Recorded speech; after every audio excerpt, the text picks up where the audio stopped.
Ah, the 90s, the wild west of fashion, when people rocked frosted tips, neon-colored windbreakers, and sported mullets with pride. But it wasn't just wild fashion and bad haircuts. In fact, there were bad comics as well. The most infamous of these trash books might come from Marvel Music, mostly full of biographies of artists like Bob Marley and the Rolling Stones.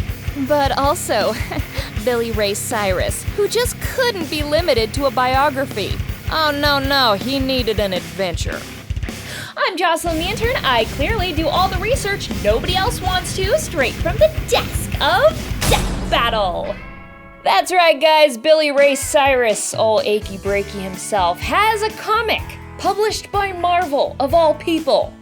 Now, you might be wondering what the hell would even go into a has-been country singer's comic book. Well, for starters, magic and time travel. Yeah, of course. How could that go wrong?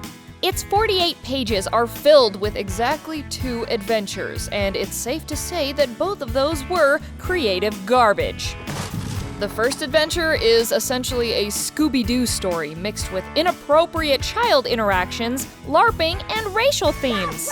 Don't believe me? Well, let me explain.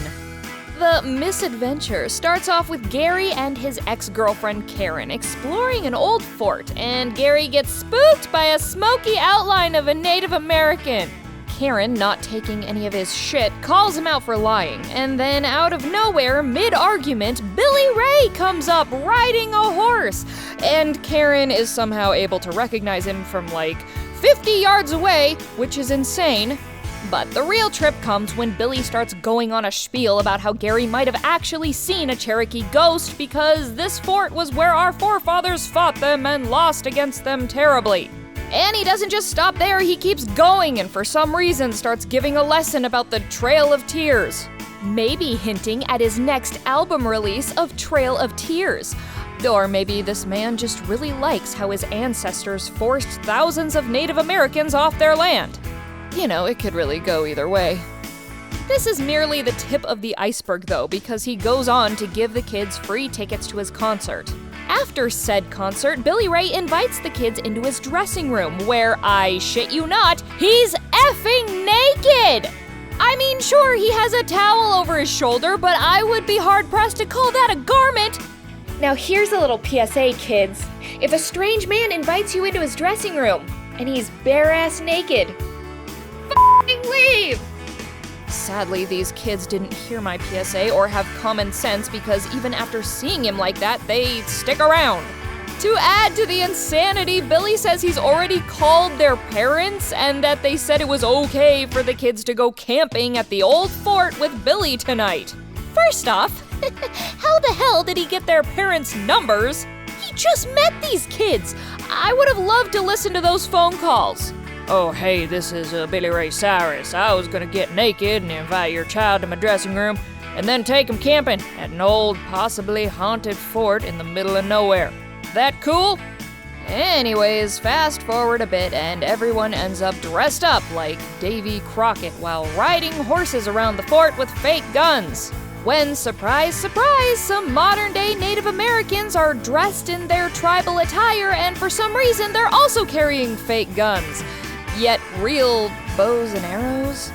And then in a moment of complete idiocy, the two groups, the colonizers and the Native Americans, both mistake each other for ghosts and attempt to scare each other away by shooting blanks at each other. Now, I've got a handful of questions here, but first and foremost, why does anyone think blanks, or even real bullets for that matter, are going to scare off a ghost? They're ghosts! You can't shoot a goddamn ghost in the first place, you idiots. Thankfully though, some Deus Ex Machina pushes the story forward by having a bear show up and scare the shit out of the Native Americans. Obviously, you know, since bears are scarier than ghosts, they decided to run towards the old fort, spotting Billy Ray on the way, telling him to cover them. And bam! They're all now friends. Wow, talk about a terrible end to a story, but hey, at least the big lesson you can learn here is that bears are scarier than ghosts. Mainly because one of them is real and the other isn't. Also, hey, remember, this is only the first adventure. If you thought this was bad, it only gets worse. So prep your noggin for adventure 2, because this is a freaking roller coaster of a plot. Because Billy Ray is weird, this part starts out with 2 kids as well. But this time they're siblings, not ex-couple. The siblings, Andy and Heather, are at a Billy Ray concert when Andy has the bright idea of leaving early to hide on Billy's tour bus to get his autograph. Well, sadly for these kids, the tour bus starts driving off and the kids become stowaways. At least from the first story, we know Billy is super responsible with kids.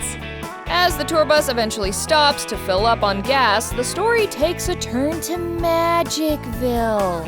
You see, this random gas station isn't some typical fill-up. Oh no, this shit is run by none other than the great wizard Merlin, who proves that he is magical by predicting that the bus needs exactly 37.6 gallons of gas. Ooh, magic. He also clues Billy in on the fact that 2 children stowed away on his bus because... Billy's freaking flabbergasted and calls the kids' parents to reassure them he'll return their kids safely. And yeah, of course, the parents are like, oh, okay, cool, instead of being worried because this was the 90s and nothing bad ever happened to kids. Anyway, moving along, the gang packs into the bus and heads off toward their next gig in Nashville, but I shit you not, they are instead teleported to some castle in 1295 AD.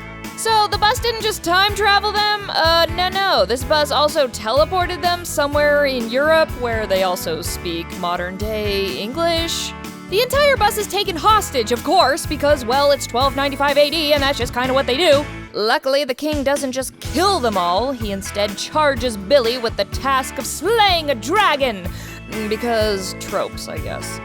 Billy, being mildly logical, refuses to slay the dragon and is put in shackles, only to immediately be slapped in the face and challenged to a duel, which in turn has him removed from the shackles. As soon as his shackles are removed, Billy is thrown into a suit of armor and put on a horse in order to joust the knight who challenged him. Sadly, Billy wins by taking off all his armor, which is, well, stupid, but that shouldn't be a surprise at this point. By winning the joust, he cements himself as the Dragon Slayer, so let's just, skip ahead and see how Billy handles that whole mess. Maybe he, sings it to death, or maybe he does abso-fucking-lutely nothing because, spoilers, there is no dragon! It's actually just a hot spring making a bunch of steam in a cave. Which brings me to my final question. Why the hell did Merlin send all these people back in time to slay a non-existent dragon? Like, who gained anything meaningful out of this entire story? None of this mattered to any character. Nothing changed. Nobody learned a valuable life lesson. It's just some shit happening for no reason at all. And that's why it's probably the worst comic ever made. Fun fact! Billy Ray Cyrus sucks.